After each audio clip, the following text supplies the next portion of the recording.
Okay, good afternoon. Thank you all for coming. My name is David Fanan. I'm the principal here at Brookside Lower Campus.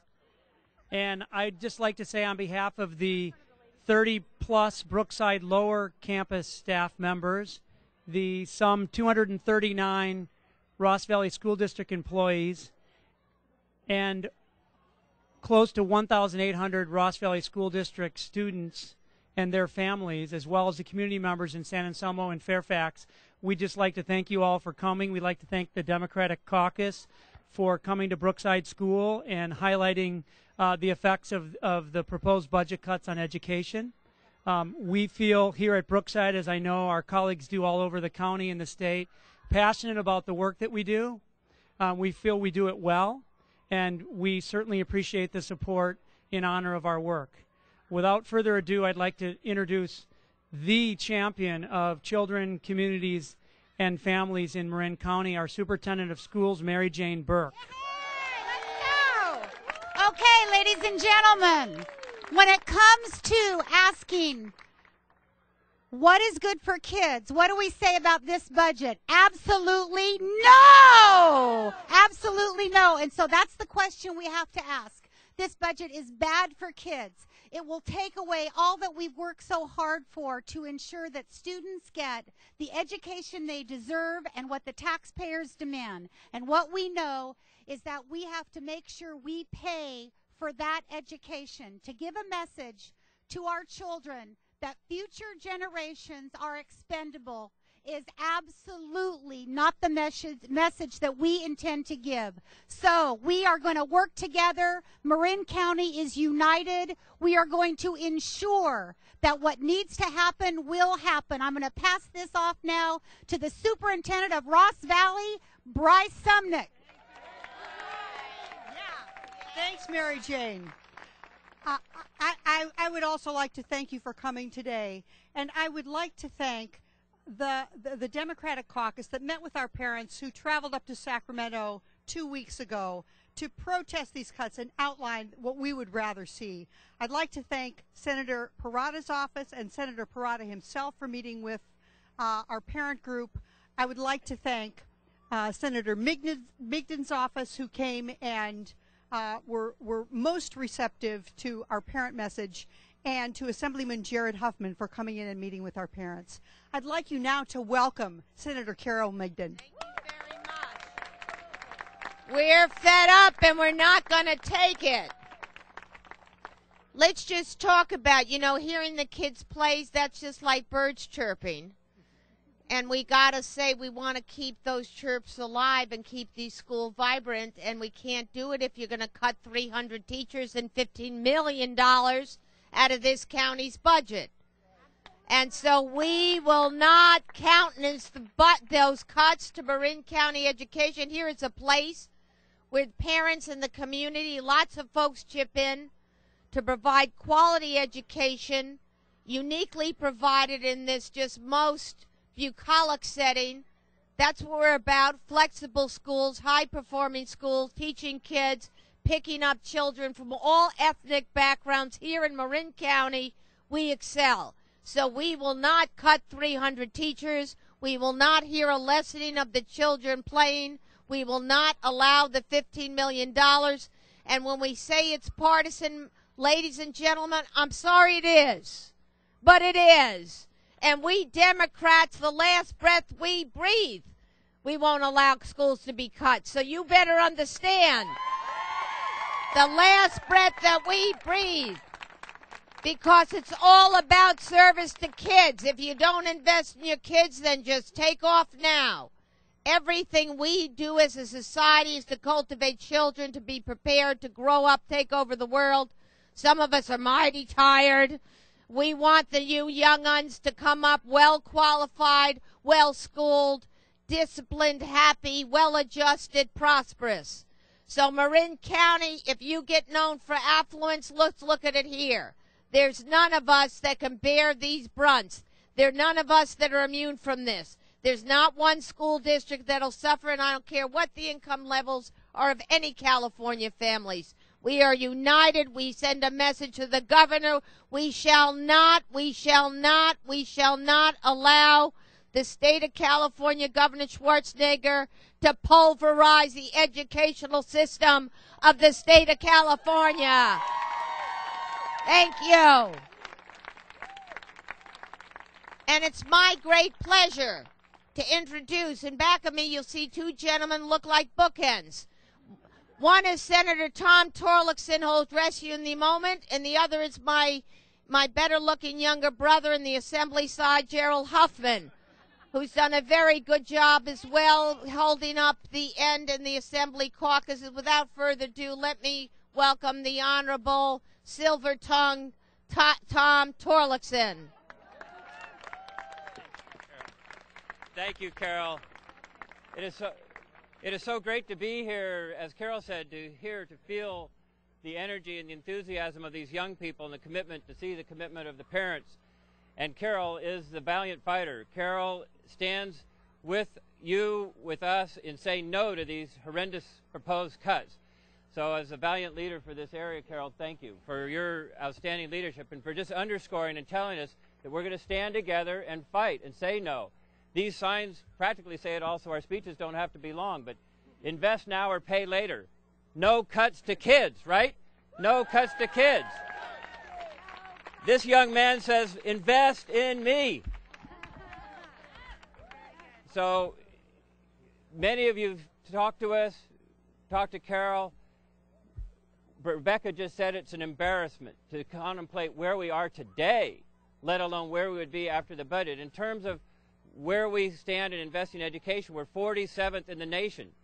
That's a disgrace to begin with, but to consider putting us back further in the ranks of Mississippi or Alabama and not fulfill the high hopes and dreams of these parents would be a travesty. So again, we're here to stand with you, to fight.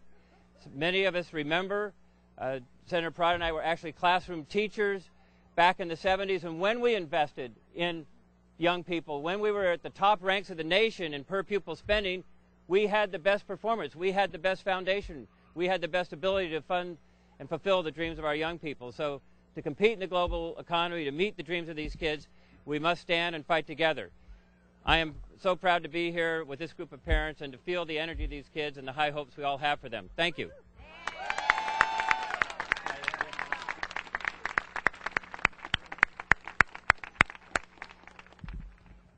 Our leader in the Senate, I mentioned, was a public school teacher, a high school teacher. He's not part of us, but let him speak. The other bookend, Jared Huffman, our great colleague here. Jared knows this community, a good friend of all of us, and a top champion for education as well. Jared. Thank you, Tom. Well, thanks, everybody. What Senator Torlakson didn't tell you is that he's a longtime former public school teacher, and that he used to bring his cross-country teams over here to Marin County to run our beautiful trails on Mount Tamalpais. So he understands our community and our concerns very well.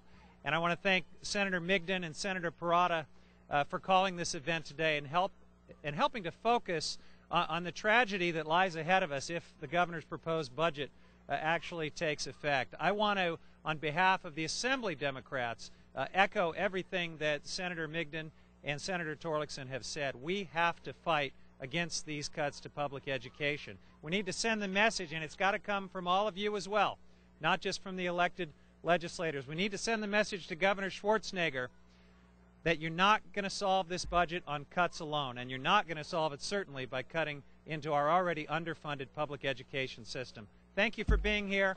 Let's go shoulder to shoulder through this process. We can do it.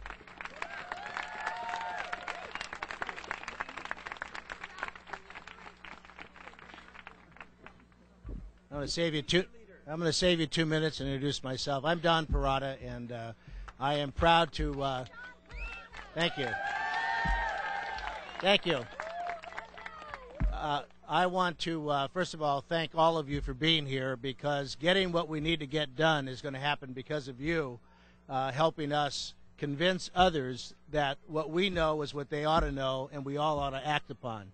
And that is, we do not have a spending problem in the state of California. We have a revenue problem in the state of California. And we can argue all we want about when did this start, why did it start, why did it happen. But the fact of the matter is this day was coming for years, and it's here now. And unfortunately, it's here now on your watch as parents and your careers as teachers and support staff for this wonderful school. But it is here now. There is no debate about that. The real debate is, what are we going to do about it? And what we're going to do about it, at least the Democrats in the Assembly and in the Senate, have said we will not cut public education.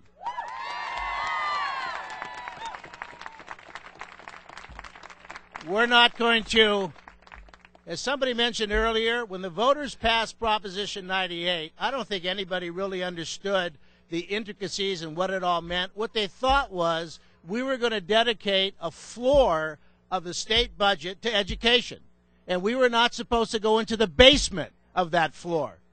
Every single year now, we are talking about whether or not we're going to suspend Prop 98. As long as we keep dodging the issue, we're never going to resolve the issue. And the issue is, when we gave 5 years ago or 4 years ago, whenever the governor was elected, when we gave Californians who live and die with their automobiles a return on their car vehicle license fee, which is also a nice way of saying car tax, we gave back $6 billion. We have never made it up. And the only way you can give back money is if you are going to say we don't need it. We do need it. So what am I calling for? I am saying we're going to need new revenues. I don't care where they come from, but we need more money.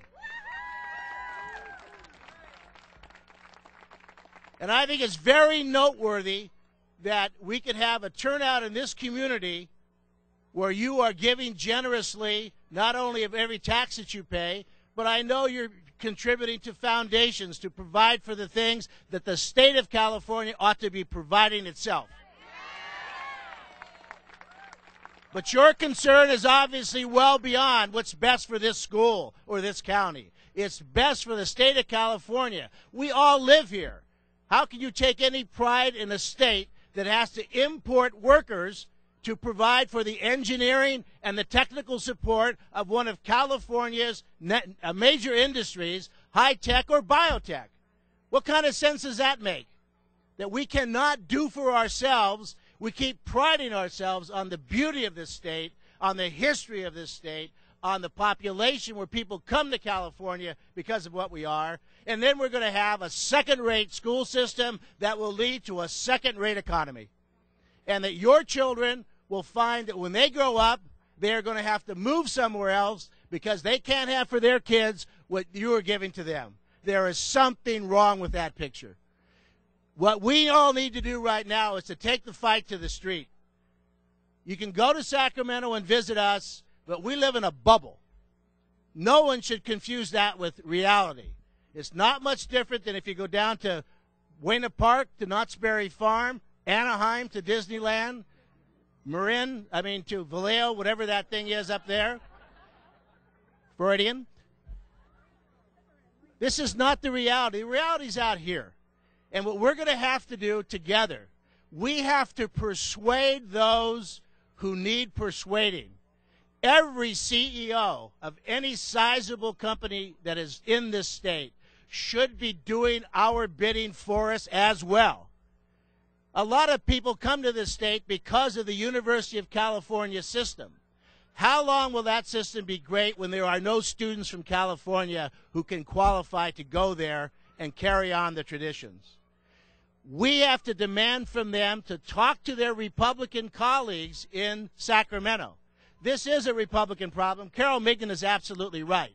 Republicans have said this is a problem that will be cured by being more prudent with our expenditures.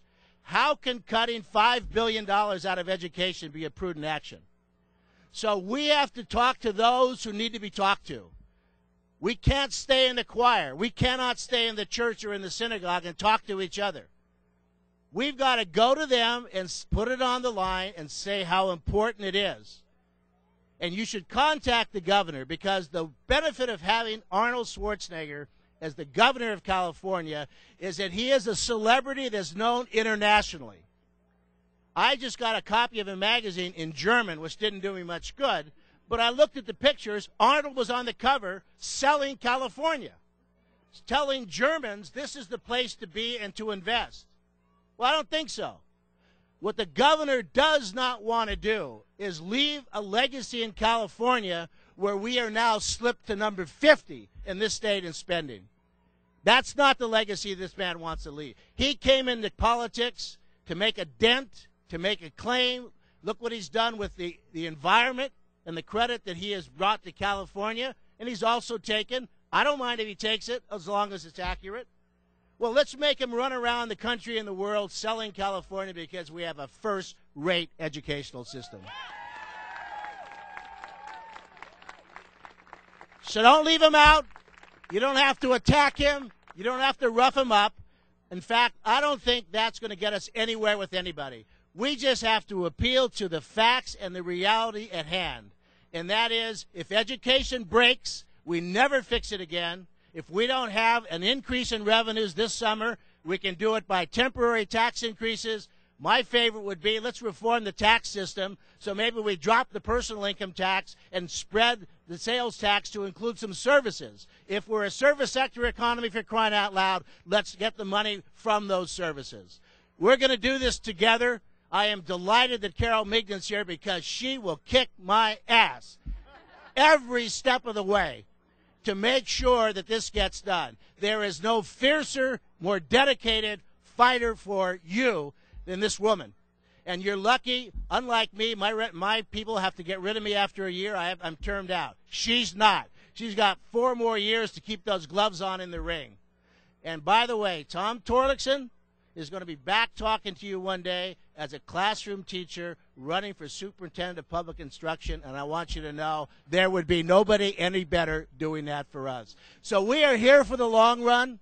We're going to get back and talk to you again. We're going to enlist you to go to the community, to go to the streets. We may ask you to go where we're going, all over the state of California. We're going to make our point known. We're going to have what we need in California. We're going to have a really good school system. Thank you.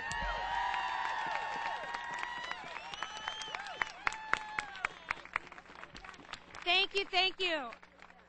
My name is Gina Feiner. I'm the school board president for Ross Valley School District. Thank you so much, Senator Parada, for your inspiring words. When we heard about this in January, the first thing our school district did was go out to our parents and explain exactly how our schools are funded in the state of California, which many were very surprised to hear, and also what the budget was going to do to it. And our parents have responded. Here's to you guys. It's been great. We have this going. Marin is strong. I encourage many school districts in the state to go out and talk to your parents because they're the ones that are going to make the difference. And in this school district, we've actually formed a budget response team. And so I have some parents here that want to talk to the parents and to the community to figure out how you can get plugged in to help fight this great fight we need to do. So the members of that budget response team, if you can, are Lisa Graham, Chris Patterson.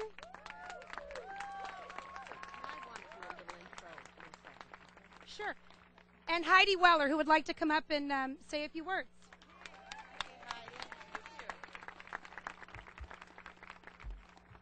So today we have heard from our state and our local representatives. Our message today is that we are here and we are not laying down and going away. We are here because as a parent community, we have heard directly that our voices count the most. We are here to make our voices heard. So far, we've taken a variety of actions that we believe are steps along the path to eliciting change at the state and the local level. We've written letters to legislatures. We have supported Fairfax Town Council resolutions. We have marched on Sacramento. We have had extensive press coverage regarding our efforts on a grassroots level to draw attention to this critical issue. In the future, going forward, We're going to be targeting very specific actions that we believe will elicit the change that we're looking for. We're going to persistently lobby at the state level, at the education subcommittee meetings.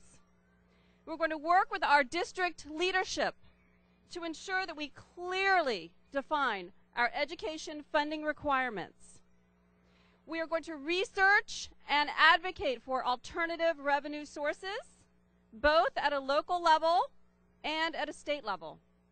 And we're going to educate and activate you, our community, including all of those who come out of this effort to reflect our values, our concerns, and our aspirations that we share for our children and our education in this state and in this district.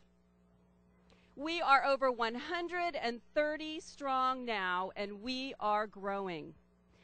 Many of you might have received a white card when you walked in. I want to make sure that everyone here who is passionate about this topic lets us know you want to be a part of it.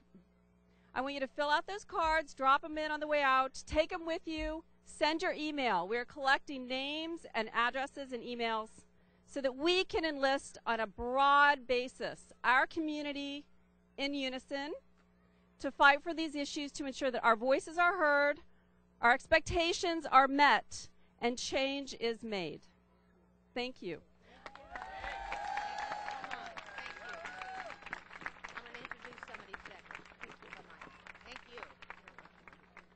It's terrific, and you know, we don't always mention, it's sort of generic, school teachers. They're the hardworking classified school employees that help keep these schools going.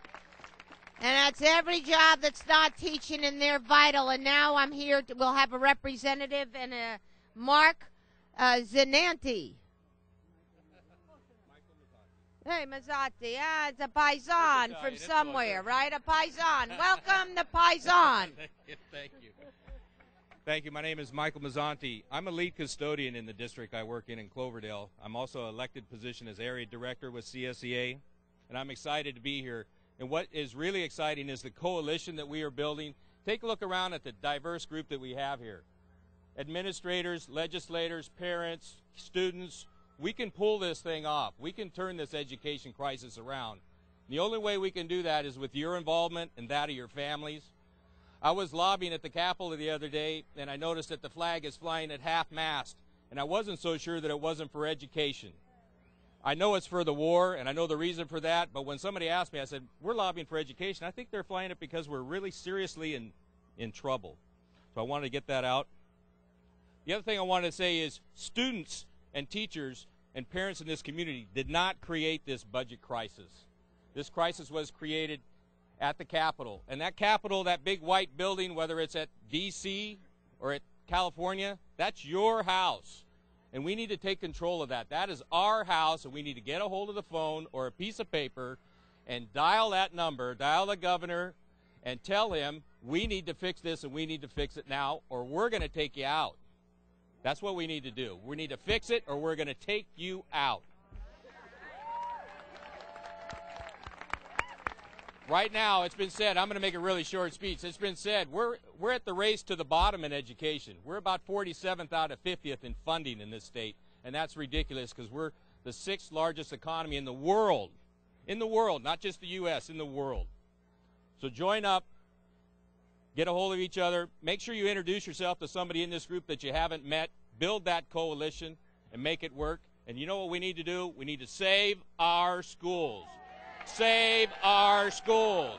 Save our schools. Save our schools. Save our schools. That's what we got to do. That's what we got to do. Thanks. Now I need to introduce another gentleman, the Teachers Association, Mr. Mark Galippo. Thank you, Mike.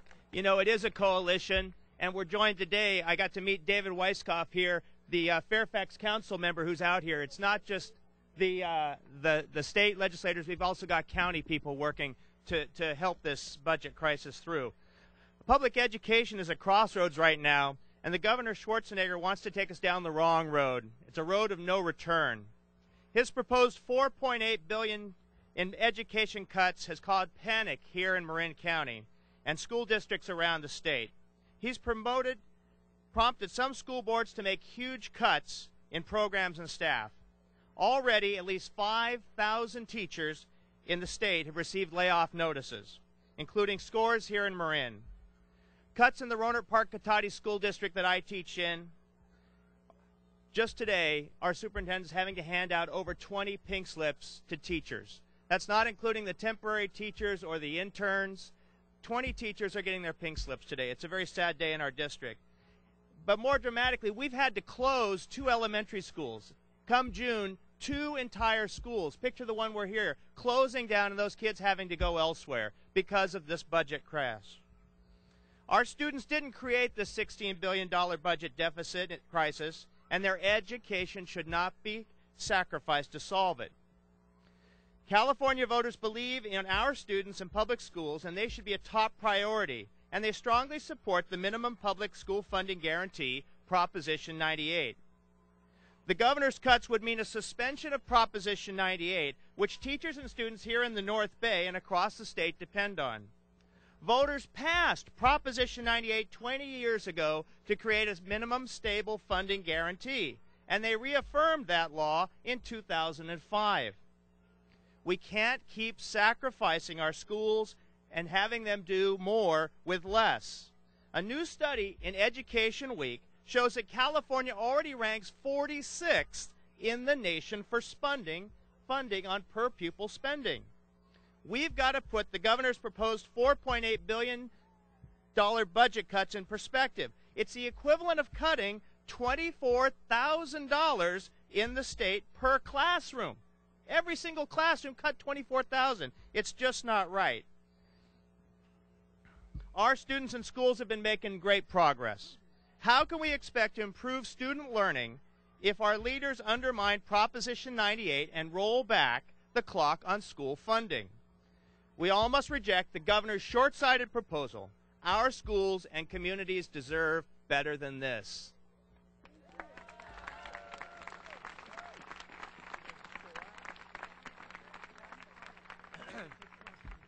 Thank you, and I want to thank Tony Soprano for telling him he'll take out the governor.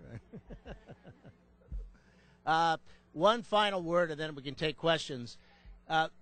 People have asked me repeatedly, are we going to be going to the ballot for a tax increase or an adjustment of the way we regulate, receive, and expend money?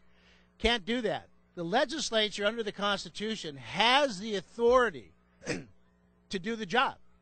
So why would we pawn it off on somebody else? Nobody went to Sacramento as a draftee. We all volunteered. And, you know, some of us may not be the brightest things that you're going to talk to this week, particularly if you go to a grocery store in the produce section. But a lot of us are smart enough to know that we went up there and we knew what the job was. The job was, and the only job we have, is to pass a budget, a balanced budget. So it's on us. Nobody should get away from that, Republican or Democrat, Central Valley Coast, Inland Empire, or the North Side. This is our job, and we're going to do it. And we're going to do it if it takes us to be there until the World Series.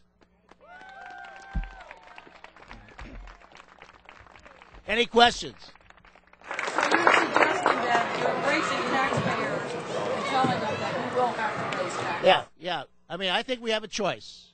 We can continue to watch our class, the basis of what we keep saying, the kids are the future. That's a nice phrase.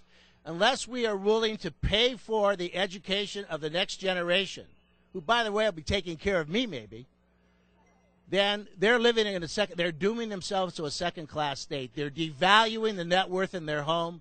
They're devaluing the very children that they gave birth to. Grandchildren, aunts, uncles, everybody's engaged in this. So, yeah, it's unequivocal. That's the message. Either we do this now as the Dunkirk line, or we're not going to do it at all. And a lot of people, I will bet you, who are standing behind us right now will not be here 2 years from now. We don't know yet. Well, you know what? Everybody wants to fast forward to the solution before we work through why we need it. Democrats are committed to cutting everything that we don't essentially have to have in our budget out. We're not saying there's not going to be other pain around the edges. There's just not going to be pain in the classroom. And it's exactly what was said. None of these kids are responsible for the mess that we're in. But adults are supposed to be able to get people out of trouble, particularly children. And that's our job, yes. You don't think that the vast majority of Californians understand what the problem is? No, I think, honestly, we have for so many years rung the bell of doom, and then all of a sudden, Chicken Little was wrong. The sky didn't fall. And so I think lots of people today just assume that this is more jive from their politicians. This is more of a way to get people stoked up to do something, but they don't believe there's actually a crisis. But I got to tell you, 5,000, 6,000 pink slips to teachers is a real deal. Not only to those teachers' families, and to every child that they're teaching. So yeah, but I don't think we're there yet. I don't think enough people have had the conversation yet with their neighbors, with their employers. So it's going to take some time. I was on the Board of Supervisors in Alameda County in 1986, and we were hearing and saying the same things we're saying today. The only thing we did was nothing about it. Senator, can you talk about the car tax and what you want to do with that and how much money that could get for you? Well, car tax was repealed by the governor. He had the ability to get rid of it. He did. I voted for the original repeal. Dumbest thing I've done in the legislature, unarguably. I mean, if anybody in the world should be paying a tax on anything, it's a Californian and his or her car. If you had a choice between your girlfriend and your car, there'd be a pause. So, for me, I don't know that we're going to be able to revisit that territory. I don't even know that it's necessarily fair. But I do know this. We are living on an economic structure that no longer exists. And we pride ourselves in being progressive, and so goes California. The rest of the world comes with us. Let's see if we can't do better. I believe we can. Yes, sir.